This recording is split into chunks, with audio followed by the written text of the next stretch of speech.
बलिदानी राजा बालक दास, तोर युग युग रहिस गाना। दिन दुखिया के भला खातिर मनमा करे विचार। सबो बरतै रोटी कपड़ा, अच्छा जीवन बिताना। ऐसन वीर बलिदानी राजा देखे रहेगा सपना।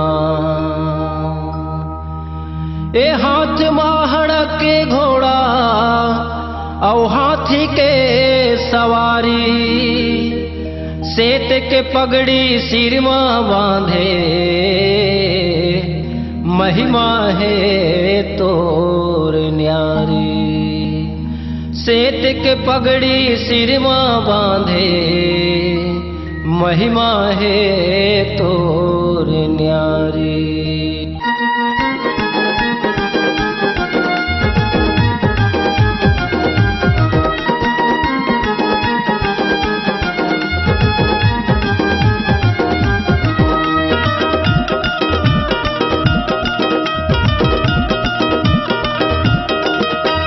युग युग रहेगा नाम सतनामी राजा। तोरे युग युग रहेगा नाम बलिदानी राजा। सतनामी राजा गुरु बलिदानी राजा। सतनामी राजा गुरु बलिदानी राजा। बैरी दुश्मन के करे संहार बलिदानी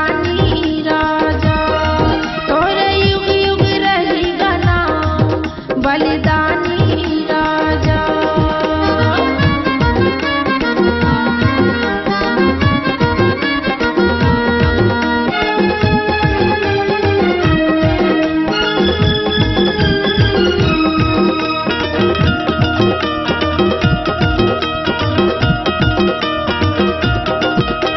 गावे गावे मारौटी लगा के सत्य करे प्रचार गुरु सत्य करे प्रचार। दिन दुखिया के भला करे पर मनमा करे विचार। बाबा मनमा करे विचार।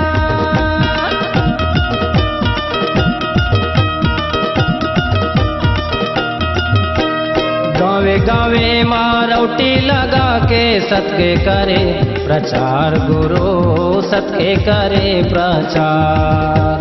दिन दुखिया के भला करे पर मनमा करे विचार। बाबा मनमा करे विचार। सबला सत्य के डहर बताएगा सतनामी राजा। तोरे युग युग रहेगा नाम बलिदानी राजा।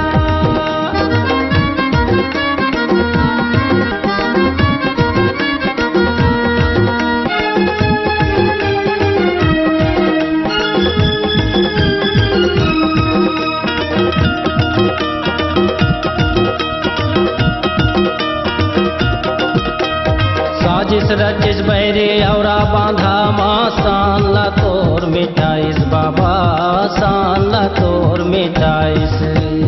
लड़े लड़ाई ताकत भरले बैरी के होश उड़ाइस। बाबा बैरी के होश उड़ाइस।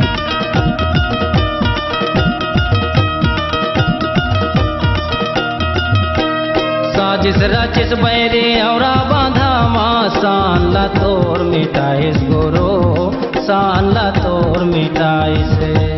साजिश रजिश गुरु औरा बांधा माँ सानला तोर मिटाइस। बाबा सानला तोर मिटाइस। सरहा जोई धामन तन लाखा पाए सतनामी राजा। तोरे युग युग रहेगा नाम सतनामी राजा। सतनामी राजा गुरु बलिदानी राजा। सतनामी राजा गुरु बलिदानी राजा। बैरी दुश्मन के करे संहार सतनामी राजा। तोरे युग युग रहेगा नाम सतनामी राजा।